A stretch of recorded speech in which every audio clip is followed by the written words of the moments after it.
आज़ाद जम्मू कश्मीर के नोटिफिकेशन के मुताबिक डिप्टी कमिश्नर मीरपुर के तबादला जात पर अमल दरामद करते हुए चौधरी साजिद असलम ने बतौर डिप्टी कमिश्नर मीरपुर के ओहदे का चार्ज संभाल कर अपने फ़राइज़ मनसबी सर अंजाम देना शुरू कर दिए। उनके पेश रू डिप्टी कमिश्नर यासिर रियाज से डिप्टी कमिश्नर मीरपुर के ओहदे का बाकायदा चार्ज लेन देन कर लिया।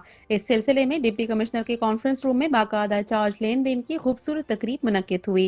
तकरीब में mayor municipal corporation Chaudhry Usman Ali Khalid, SSP Khurram Iqbal, additional deputy commissioner general Raja Umar Tariq, assistant commissioner Raja Zahid Hussain, तहसीलदार Chaudhry Imran Yousaf, XEN building Chaudhry Saqib Hussain, chief officer बल्दिया राजा शिराज खान, स्टेट ऑफिसर बल्दिया हुमायूं रजाक, इंफॉर्मेशन ऑफिसर मोहम्मद जावेद मलिक के अलावा दीगर इदारों के अफसरान, वकला, सहाफ़ियों और रेवेन्यू के जुमला मुलाजिमीन की बड़ी तादाद मौजूद थी।